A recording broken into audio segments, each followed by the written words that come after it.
ఖమ్మం నగరాన్ని మున్నేరు అతలాకుతలం చేసింది. పెద్ద ఎత్తున కూడా ముంపు ప్రాంతాల వాసులు మున్నేరు వరదలకు బలి అయినటువంటి పరిస్థితి. మనం ప్రకాష్ నగర్లో మొన్న వరదల తాకిడికి 9 మంది చిక్కుకుపోయారు. ప్రస్తుతం ఆ బ్రిడ్జి మీద ఉన్నాం. వాళ్ళు నిల్చున్న చోటనే మనం ఉన్నాం. ఆ 9 మంది కూడా ఈ ప్రాంతంలోనే వరదలో చిక్కుకొని ఆహాకారాలు చేస్తూ సహాయం కోసం అర్థించినట్టు పరిస్థితి మనం విజువల్స్లో చూసుకున్నాం. మనం ఒకసారి మున్నేరు వరద తాకిడిని చూసుకోవచ్చు. ఇంకా వరద ఉధృతి కొనసాగుతూనే ఉంది. నిన్న అంటే దాదాపు 2 రోజుల క్రితం ఆ రోజు వరద ఉధృతి కొనసాగినటువంటి నేపథ్యంలో 36 అడుగులకు మేర కూడా వరద ఉధృతి కొనసాగింది. ప్రస్తుతం మున్నేరు శాంతించింది. అనేక ప్రాంతాలు కూడా ముంపుకు గురైనటువంటి సందర్భం. ఈ వరదని మనం చూసుకుంటే ఈ వరద దాదాపు మనం నిల్చున్నటువంటి బ్రిడ్జి మీదికి నేరుగా ఇక్కడి నుంచి కూడా ప్రవహించినటువంటి పరిస్థితిని మనం చూసుకున్నాము. దాదాపుగా 36 అడుగులకు మేర అంటే కూడా ఖమ్మం 3 టౌన్ ప్రాంతం మొత్తం కూడా వరద నీటిలో మునిగిపోయింది. ఈ బ్రిడ్జి మీదనే 9 మంది చిక్కుకుపోయారు. వారంతా కూడా తమను కాపాడాలంటూ కూడా ఆహాకారాలు చేశారు. దాదాపు 18 గంటల పాటు కూడా ఇదే బ్రిడ్జి మీద ప్రాణాలు అరిచేతిలో పెట్టుకొని సహాయం కోసం ఎదురు చూసినటువంటి సందర్భం కనిపించింది. ఏం జరుగుతుందో అని కూడా ఉత్కంఠత కూడా కొనసాగినటువంటి నేపథ్యం ఉంది. అయితే ప్రభుత్వము పూర్తి స్థాయిలో దీనికి సహాయం కోసం ప్రయత్నం చేసినప్పటికీ కూడా అటు ఎన్డీఆర్ఎఫ్ బృందాలు వారిని కాపాడడానికి రాలేదు. మరోపక్క హెలికాప్టర్ల కోసం ప్రయత్నం చేసినప్పటికీ కూడా వాతావరణం సహకరించకపోవడం, తర్వాతకి పూర్తి స్థాయిలో దాని మీద ఫోకస్ చేయకపోయినటువంటి నేపథ్యంలో హెలికాప్టర్లు కూడా ఈ ప్రాంతానికి చేరుకోలేకపోయాయి. ఎందుకంటే ఇక్కడ ఈ ప్రాంతం అంతా కూడా హైటెన్షన్ వైర్లు ఉండే, ఇప్పుడు ప్రస్తుతానికి అవంతా కూడా వరద తాకిడికి కూలిపోయినటువంటి నేపథ్యం ఉండే. ఈ ప్రాంతానికి రావాలంటే కూడా ఎవరు సాహసించని పరిస్థితి ఉంది. అయితే ఎన్డీఆర్ఎఫ్ బృందాలు ఇక్కడ ఉన్నటువంటి 9 మందిని కాపాడాలనేటువంటి ప్రయత్నం చేసినప్పటికీ కూడా ఫలించలేదు. చివరి నిమిషంలో ఇక్కడ ఉన్నటువంటి స్థానికులే సూపర్ హీరోలుగా అంతా ముందుకొచ్చారు. ఆ 9 మందిని కాపాడడం కోసం చాలా శ్రమించారు. జేసీబీల సహాయంతో అర్ధరాత్రి 1-2 గంటల ప్రాంతంలో ఇక్కడకు చేరుకొని ఎలాంటి సహకారాలు లేకుండా వారిని కాపాడారు. పూర్తి స్థాయిలో 9 మంది ప్రాణాలను కాపాడడానికి ఇక్కడ ఉన్నటువంటి ఈ వ్యక్తులు చాలా కీలకంగా వ్యవహరించారు.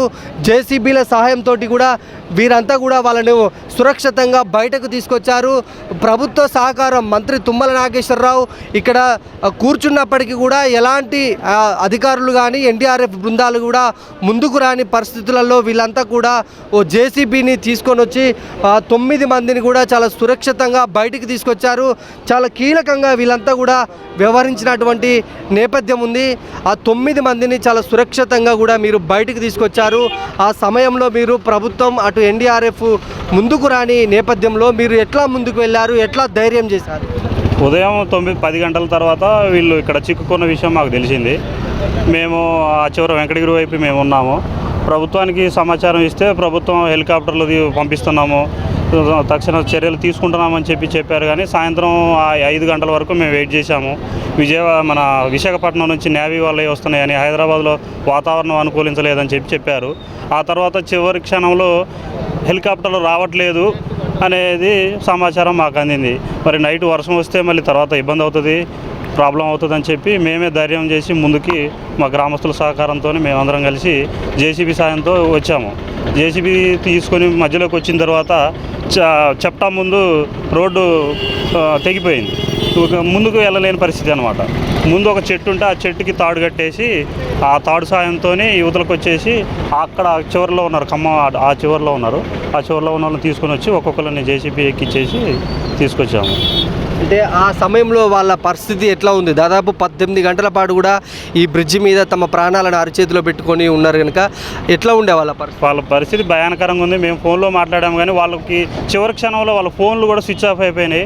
వాళ్ళు ఆ చివరిలో ఉన్నారు, మేము ఈ చివరిలో ఉన్నాము. వాళ్ళకి సమాచారం అంది మేము ఇక్కడ వచ్చాము అనే సమాచారం ఇచ్చే పరిస్థితి కూడా లేదు. తప్పనిసరి పరిస్థితులలో మా వాళ్ళు దిగి ఆ తాళ్ళు సాయంతో దిగి ఆ చివరికి పోయి పిలుచుకొని వచ్చి ఎక్కించాల్సిన పరిస్థితి వచ్చింది. ఈ మధ్యలో ఏం జరిగిందో కూడా భయంకరంగా ఉన్నది. ఈ సౌండ్ వాటర్ సౌండ్ వాస్తవానికి భయంకరంగా ఉన్నది. అంటే మీరు వాళ్ళకు ఒక పునర్జన్మని ప్రసాదించారు అనుకోవచ్చు. ఆ అర్ధరాత్రి సమయంలో మీరు జేసీబీలతోని వెళుతున్నటువంటి సందర్భంలో మీకు భయం కాలేదా? వాస్తవంగా వాటర్ చెవులు పగిలిపోయే సౌండ్ వస్తుంది. చెవులు పగిలిపోయే సౌండ్ వస్తుంది. మేమందరం మా ఊరు పెద్దలు వీళ్ళు జేసీబీ సహాయంతో వాళ్ళు జేసీబీలో ఉండి పగ్గాలన్నీ వేసి తాళ్ళు ఆ చెట్టుకు కట్టేసి మేము ఇగో ఈ అన్నయ్య నేను ఇంకొక అతను ముగ్గురం కలిసి వాళ్ళని ఆ చివరిన వాళ్ళని తీసుకొచ్చినాం. ఆ చివరిన వాళ్ళని ఇదే రోడ్డు మీద ఇట్లా తీసుకెళ్ళి 1 by 1 తాళ్ళ సహాయంతో జేసీబీ ఎక్కించినాం. జేసీబీ ఎక్కించిన తర్వాత ఇక ఆటోమేటిక్గా అందరం కలిసి మళ్ళీ వెళ్ళిపోయినాం. ఇక అది జరిగిన విషయం. వాళ్ళంతా కూడా అసలు బ్రిడ్జి మీదకి రావడానికి కారణం ఏంటి? ఎందుకు ఇక్కడే ఉండిపోయారు? షాప్ ఇక్కడనే ఉందిగా బాబాయ్ వాళ్ళది. షాప్ ఏడు ఉంటే వాళ్ళు వాటర్ ఎక్కువ వస్తున్నాయి చుట్టూ గమ్ముతున్నాయని బ్రిడ్జి మీద ఉంటే కొద్దిగా వాటర్ తగ్గినాక లేదా దేనివల్ల ఒకవేళ బయటికి వెళ్దాం అన్నట్టుగా వచ్చారు. అది ఇంకా బ్రిడ్జి మీదకి కూడా ఎక్కువైంది వాటర్. బ్రిడ్జి మీదకి ఎక్కువ కాగానే ఏమైంది, ఫ్లైట్ వస్తుంది తీసుకెళ్తారు, ఫ్లైట్ వద్ద పావు గంట అర్ధగంట అని నైటు 11:30 కూడా అట్నే కాలం గడిపారు. ఇక ఎవరు వచ్చే పరిస్థితులు లేరు. ఇక మన వాళ్ళు పెద్దోళ్ళు మేము అంతా కలిసి వచ్చి మన వాళ్ళు మనం కాపాడాలి, ఎవరు తీసుకొచ్చే పరిస్థితి లేదు ఇప్పుడు అని జేసీబీ ద్వారా అక్కడికి రాగానే వాటర్ ఎక్కువై జేసీబీ కూడా వచ్చే పరిస్థితి లేదు. ఇక కొంచెం దూరం రాగానే పాపం అది ఆ నుంచి రాలేకపోతే ఇక తాడి కట్టి ఇక మా పెద్దలందరూ తాడి కట్టి ఇక మేము రావడం జరిగింది, తీసుకెళ్ళడం బయటికి. అప్పటిదాకా కూడా వాళ్ళ చేతులు అరిచేతుల్లో ఉన్నాయి వాళ్ళ ప్రాణాలు.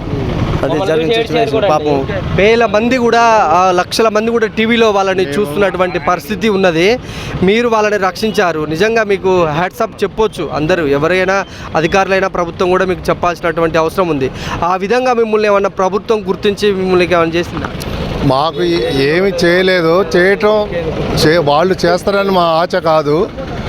వాళ్ళు ఎవరో కాదు, మేము వాళ్ళు అంతా యాదవ్లో మా ఊళ్ళో పిల్లగాళ్ళు వాళ్ళు మా ఊళ్ళో వాళ్ళు. వాళ్ళని మేము కాపాడుకోవాలన్న తాపాత్రమే మేము పొద్దున్న నుంచి సాయంత్రం దాకా మేము తాపాత్రపడ్డాము. నెక్స్ట్ ఏంటంటే తుమ్మల నాగరావు వచ్చిండు, సార్ పలాని కాడ పైన ఉన్నారండి 9 మంది చిక్కిపోయారంటే ఎవరిది పెట్టడానికి పోయారని మాట్లాడిండు తుమ్మల నాగరావు. పొంగిలేటి సీన్ వచ్చిండు, జనాన్ని చూసిండు, దండం పెట్టిండు, వెళ్ళిపోయిండు. ఏ ఒక్క మాట కూడా మాట్లాడలేదు తీపిద్దామని. వస్తుంది అది వస్తుంది, ఏది హెలికాప్టర్ వస్తుంది, తీపిస్తాం చేస్తాం అనే మాట బోకసే తప్ప ఒక్కళ్ళు కూడా ఏం చేయలేదు. మేము 6 దాకా ఉన్నాం. మా గ్రామంలో మొత్తం మా పిల్లగాళ్ళందరూ కూడా ఒకరికొకరు ఫోన్లు చేసుకొని కూడా వెంకటగిరి గ్రామం అది మా వాళ్ళు 9 మంది మా మనోళ్ళు మన ప్రాణాలు పోతున్నాయని మేము తాళ్ళు జేసీబీ అందరిని అనుకొని తీసుకొని వచ్చి సాగుకు తెగించి కూడా జేసీబీ క్యాబిన్లో నిలిపోయినాయి. అయినా సరే పోనీ అని డ్రైవర్ని తుమ్మల ఇక్కడే కుర్చీ వేసుకొని ఇన్నే కూర్చున్నది లేదు. అంత అబద్ధం, బోకస్ అది. మేముగా తాళ్ళు 4 మోకులు పెద్ద తాళ్ళు కొన్నాం. డూమ్ ద్వారాగా 2 లక్షలు ఖర్చు అయినాయి. వాళ్ళకి ఆహారం పంపించినాం, తాడు పంపించినాం, వాళ్ళకి సలికోట్లు డ్రైన్ కోట్లు పంపించినాం, బిస్కోట్లు పంపించినాం. మా వాళ్ళే మీ సొంత ఖర్చులతో చేసుకున్నారు ఇవన్నీ. 2 లక్షలు డూమ్ ఖర్చు వాడిపోయి 2 లక్షలు డిమాండ్ చేసిండు ఆ సొంత ఖర్చులతోటి.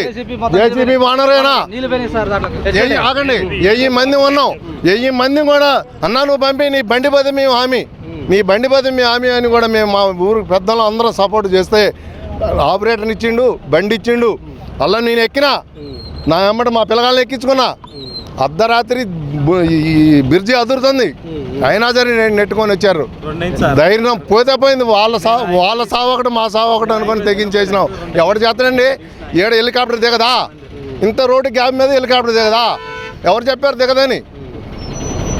Okay, thank you. 9 మందిని కాపాడడానికి జేసీబీ సాయంతో రెస్క్యూ చేశారు. జేసీబీ ఇచ్చింది ఈ వ్యక్తి. సార్, ఈ బ్రిడ్జి మీద 9 మంది మనుషులు ఉన్నారనేది మాకు ఇన్ఫర్మేషన్. 10 కాడ నుంచి 8 వరకు చూసాం కాపాడతారని. అక్కడ ఎవరు కూడా అవకాశం లేదు సార్. చూసినాం ఆ టెన్షన్ పొద్దున్న దాకా నిలబడి ఎదురు చూసి బాగా టెన్షన్ ఎక్కువైంది. పోతే 35 లక్షల బండి పోయినా బాధ లేదు. వాళ్ళు 9 మంది తీసుకురావటం ముఖ్యం. పోతే బండి పోయింది, లేకపోతే 9 మందితో వస్తుందని డ్రైవర్ కూడా నాకు సహకరించిండు. డ్రైవర్తో మాట్లాడుకున్నా. గ్రామ ప్రజలందరూ కూడా నాకు సపోర్ట్ చేశారు, సపోర్ట్లు కొట్టారు. ఆ సమయంలో ఆ 9 మంది ప్రాణాలతో పాటు మీరు వెళ్తున్నారు, మీ కూడా ప్రాణాలే కదా, మీ కుటుంబ సభ్యులు కానీ మీరు కానీ. పోతే ఒక్కరు సార్, ఒత్తితో 10 మంది అనే ఉద్దేశంతో రైతులు కూడా బాగా సపోర్ట్ చేశారు. వాళ్ళు కూడా నలుగురు రైతులు బండి ఎక్కారు. ప్రమాదం అని తెలిసి 2 సార్లు బండి వచ్చి మళ్ళీ వెనక్కి తిరిగి వచ్చింది. పోవటానికి ఇది మొత్తం బ్రేక్ అయింది రోడ్డు. వెనక్కి తిరిగి మళ్ళీ 3వసారి పంపించి వాళ్ళ సాయంతో తీసుకొని ప్రజలు అందరూ బండి తిరిగి వచ్చే అంతవరకు 1000-1500 మంది రోడ్డు మీద నిలబడి వాళ్ళని కాపాడిన దాకా మేము క్షణక్షణం వాళ్ళు వచ్చి మీద పడి ఏడ్చారు సార్, మా మీద పడి వాళ్ళు ప్రాణాలు అరిచారు. జేసీబీ ఎక్కిన తర్వాత వాళ్ళ ప్రాణం వచ్చింది. అప్పటిదాకా వాళ్ళు మేము బతుకుతామని గ్యారంటీ లేదు. ఇది వాస్తవం సార్, నిజం. ప్రతి వాళ్ళకి తెలిసింది, అబద్ధం కాదు. మేము వేరే మెప్పు కోసం చెప్పే మాటలు కావు. వాళ్ళు అరిచేతులు సార్, ఈ బ్రిడ్జికి నీళ్లు తలిగి 20-30 అడుగులు పైకి లేస్తున్నాయి సార్ నీళ్లు. ఈ వీడియోలు తీశారు, అందరికీ తెలుసు, మా దగ్గర కూడా ఉన్నాయి. బ్రిడ్జి కదిలిపోయింది సార్, అడుగు కదిలిపోయింది బ్రిడ్జి. రేపొద్దున వెహికల్స్ కూడా వచ్చే పరిస్థితి లేదు. బ్రిడ్జి కూడా ప్రాబ్లంలో ఉంది ఇప్పుడు. వీళ్ళు యువతలకు రావాలంటే బ్రిడ్జి ఎలాంటి ప్రమాదం జరిగి ఉంటుంది, ఇట్లా కదిలి ఉంటుంది, మళ్ళీ వీళ్ళు యువతలకు రావాలంటే ఇబ్బంది అయింది అని కూడా మేము చీకట్లో ఆలోచించాము. సార్, నా ప్రకాష్ నగరం ఇరకల కాలనీ. నా పేరు నరసిరావు, ముగ్గు అమ్ముకుంటాను. అయితే వాళ్ళు వస్తున్నారు, వీళ్ళు వస్తున్నారు, పడవలు వస్తున్నాయి, హెలికాప్టర్ వస్తుందని చూశారు. వాళ్ళు రాత్రి 8-9 దాకా చూశారు, రాలా. వాళ్ళందరూ వచ్చి నా దగ్గరకు వచ్చి, అన్న నువ్వు తప్ప ఎవరు తీసేవాళ్ళు లేరని అన్నారు. అన్నాక నేను పోయినా, చూసి తప్పేసుకుని పోయి 9 మంది నేను అడిగి పోతే ఊపింద్రండు కదా, వాళ్ళు దూకితే నీ పరిస్థితి ఏందని అన్నాడు. వాళ్ళు తీసుకొస్తావు తెప్పమేనా, వాళ్ళు భయపడి దూకుతారు. దూకితే వాళ్ళు నీ బాధ్యత అన్నాక సరే ఆలోచించిన 10 నిమిషాలు. వాళ్ళని అడిగిన, అన్న నేను తెప్ప మీద తీసుకొస్తా, దూకిననుకో వాళ్ళతో నేను పోతా, తీసుకొస్తేనే నేను వాళ్ళ 9 మంది నేను ఓకే అన్న, ఎట్లా కాపాడావు నువ్వు వాళ్ళని? తెప్ప వేసుకొని పోయి నైట్ 9-2 ఆ 9 మందిని తీసుకొని తేపకిద్దరిని తీసుకొని వచ్చేసిన అనమాట నేను. ఇది చాలా ఈ వీళ్ళంతా కూడా ఆ 9 మందిని రక్షించడంలో చాలా కీలక పాత్ర పోషించారు. తమ సొంత డబ్బులు ఖర్చు పెట్టుకొని డ్రోన్ల ద్వారా వాళ్ళకు లైఫ్ జాకెట్లు అందించారు. వాటర్ బాటిల్స్ కానీ ఫుడ్ కానీ వాళ్ళంతా సొంత నిధులతోటి ఏర్పాటు చేశామని చెప్తున్నారు. ఇక్కడ నుంచి అంటే ఈ బ్రిడ్జి కాడికి మనం ఇప్పుడు ప్రస్తుతానికి చూస్తే ఈ బ్రిడ్జి ఇలా ఉంది, కానీ ఆ టైంలో ఈ బ్రిడ్జి మీద నుంచి వాటర్ ప్రవహిస్తుంది. మొత్తం కూడా ఇది వాటర్తో నిండిపోయినటువంటి పరిస్థితి. ఆ వరద తాకిడికి ఈ బ్రిడ్జిని మనం ఒకసారి చూసుకోవచ్చు. మొత్తం కూడా బ్రిడ్జి కదిలి ముందుకు వచ్చింది. ఇక్కడ ఒకసారి మనం కెమెరాలో గమనిస్తే, ఇక్కడ ఒకసారి చూపించు, ఇక్కడ ఇట్లా స్ట్రైట్గా ఉండాల్సినటువంటి బ్రిడ్జి ఇట్లా ముందుకు జరిగింది, ఒక అడుగు ముందుకు జరిగింది. అంటే వరద తాకిడి ఎంత తీవ్రతగా ఉంటే బ్రిడ్జి అనేది ఒక అడుగు ముందుకు జరుగుతుంది అనేది మనం అర్థం చేసుకోవాలి. ఈ బ్రిడ్జి మీద 9 మంది ఉండి ప్రాణాలను అరచేతిలో పెట్టుకుంటే వీళ్ళంతా కూడా ఇక్కడ ఉన్నటువంటి స్థానికులు, ఈ లోకల్ ఉన్నటువంటి ప్రజలంతా కూడా వాళ్ళని రక్షించే ప్రయత్నం అయితే చేశారు. మనం ఈ బ్రిడ్జిని ఒకసారి చూసుకోవచ్చు, అడుగు ముందుకు కదిలింది. ఇక్కడ ఈ స్ట్రైట్గా ఉండాల్సినటువంటి బ్రిడ్జి ఇక్కడ ఒక అడుగు ముందుకు కదిలింది. అంటే ప్రస్తుతానికి ఈ బ్రిడ్జి కూడా చాలా ప్రమాదకరంగా ఉంది. పెద్ద వాహనాలను ఈ బ్రిడ్జి మీద నుంచి పంపించట్లేదు. ఓన్లీ 2 వీలర్స్, 3 వీలర్స్, 4 వీలర్స్ మాత్రమే పంపిస్తున్నారు. చాలా ప్రమాదకరమైనటువంటి బ్రిడ్జి ఇప్పుడు మనం ఉన్నటువంటి బ్రిడ్జి అని చెప్పుకోవచ్చు. ప్రకాష్ నగర్ బ్రిడ్జి ఇది. అయితే ఇక్కడ ఉన్నటువంటి ఈ 9 మందిని కాపాడడంలో లోకల్గా ఉన్న వాళ్ళు మాత్రమే చాలా సాహసం చేశారు. ప్రభుత్వం పెద్దలు కానీ అధికార యంత్రాంగం కానీ ఏ మాత్రం పని చేయలేదు అనేది చాలా స్పష్టంగా అర్థమవుతుంది. మంత్రి తుమ్మల నాగేశ్వరరావు ఇక్కడ కుర్చీ వేసుకొని కూర్చున్నప్పటికీ కూడా వాళ్ళని రక్షించమని స్థానికులు కోరితే ఆయన చాలా దురుసుగా ప్రవర్తించారు. ఎందుకు వెళ్ళారు అక్కడికి, ఏం పని కోసం వెళ్ళారు అలా అనేది చాలా దురుసుగా మాట్లాడినట్టు కూడా ఇక్కడ స్థానికులు చెప్తున్నారు. ఈ 9 మందిని కాపాడడంలో చాలా కీలకమైనటువంటి పాత్ర ఇక్కడ ఉన్నటువంటి గ్రామస్తులు పోషించారు. ఆ జేసీబీని కూడా దాదాపు 35 లక్షల రూపాయల విలువ చేసే జేసీబీని కూడా ఒక వ్యక్తి తన సొంతంగా ప్రాణాల కంటే ఎక్కువ కాదు తన ఆస్తి అని కూడా జేసీబీని పంపించి వారందరినీ కూడా బయటికి రావడానికి చాలా తోడ్పాటు అందించారు. నిజంగా వాళ్ళందరికీ కూడా మన జీ న్యూస్ తరఫున హ్యాట్స్ ఆఫ్. ఎందుకంటే వాళ్ళు లేకుండా 9 మంది ఇవాళ లేకపోవు. మనం కూడా ఆ రోజు ఉదయం నుంచి కూడా గంటకు లైవ్ రిపోర్ట్ ఇచ్చాము. వాళ్ళ వచ్చినటువంటి విజువల్స్ నేపథ్యంలో కూడా వాళ్ళని చూపిస్తూ గంటకు మనం రిపోర్ట్ చేశాము. ప్రభుత్వంలో ఎలాంటి చలనం లేదు. స్థానికులు మాత్రము చివరి దశలో ప్రయత్నం చేసి సక్సెస్ అయ్యారు. వాళ్ళందరికీ కూడా నిజంగా ప్రజలంతా కూడా అభినందిస్తున్నారు, అప్రిషియేట్ చేస్తున్నటువంటి పరిస్థితి ఉంది. ప్రకాష్ నగర్ నుంచి కెమెరామెన్ శరత్తో యాకేష్, జీ తెలుగు న్యూస్, ఖమ్మం.